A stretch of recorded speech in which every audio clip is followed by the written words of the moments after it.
Bill? Okay, Dana, let's go ahead over the map and update you on what's happening here in the Persian Gulf, referred to as the Arabian Gulf by the Pentagon.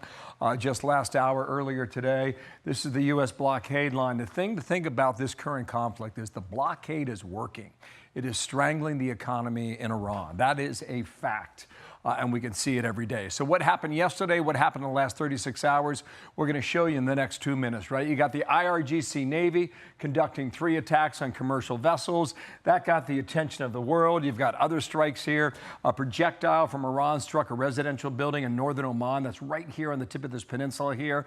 Also, Iran targeting infrastructure here in the UAE. So let me show you. Here's the UAE and here's Oman. And what the UAE has done is they built this pipeline that runs down to an area in a town called Fujairah. Why is that important? Because that's located right here in yellow. And this, as you see, it misses entirely the Strait of Hormuz. So this is the Emirates' plan to get out of OPEC and its plan to increase oil supply on its own terms and call its own price as well. It's a very interesting development there. Here's the U.S. naval assets in the region. They are substantial. Jimmy, come on over here. I mentioned the 36 hours that we have gone through starting on Sunday night. So here we go. Sunday, 4:35 in the afternoon, U.S. announces the naval guides, warns Iran not to interfere. About an hour and a half later, Iran threatens the ships without permission. About a couple hours after that, the Navy hits the Emirati-owned vessel, and then we move to Monday morning. That's when the Navy from Iran claims control of the strait. Well, about 90 minutes later, less than that, 2 U.S. destroyers guide 2 U.S. flag merchant vessels through the strait, which is a significant message to say, no, you don't, essentially. And then also on Monday, you got 2 U.S. merchant vessels complete the transit, all right? That's what has happened yesterday. Also on Monday, Iran attacks U.S. vessels, the cruise missiles that were fired at these vessels. We talked about the Pentagon a short time ago.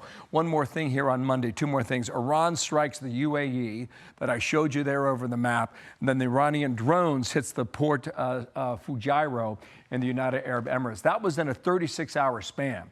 You can almost sense that Iran is trying to get the United States to lure itself back into military action.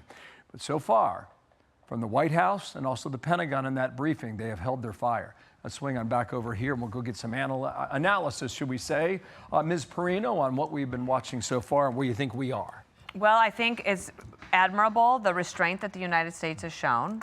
But this is, again, a personal opinion. I'm just wondering, when does restraint start to look like weakness to the Iranians? Like, are they understanding the message? We all understand the message, but are they? And also, I think our next guest can really explain how they are communicating amongst each other, because the struggle within the regime is something that we're still dealing with as well. So let's bring in Rich Goldberg. He's he's from the Foundation for Defense of Democracies. I'm not sure what your title is, but I know that you are really important over there, Rich. How would you answer my question about where that line is between restraint looking like just maybe being not willing to go the next step?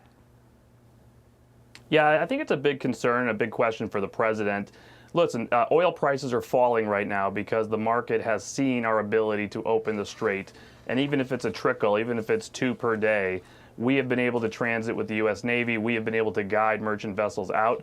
And we are saying that we stand ready in sort of a zone defense of the U.S. Navy and combined with our air forces to provide this dome, the shield over maritime traffic to be able to get out.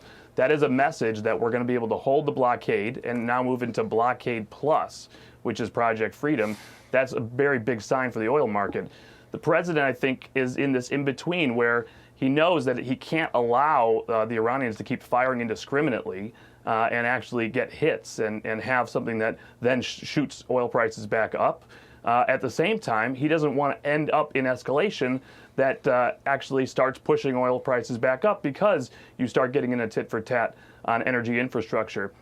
I think his sort of base case is his optimal state is this, that he's able to continue to get more traffic out of the Gulf, eventually get empty tankers back in, maintain the blockade, complete the strangulation, and either this regime takes a deal or it collapses. Okay, General McCain kind of answers our question, too.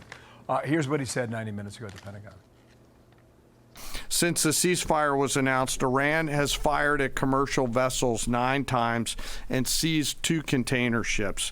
And they've attacked U.S. forces more than 10 times, all below the threshold of restarting major combat operations. CENTCOM and the rest of the joint force remain ready to resume major combat operations against Iran if ordered to do so.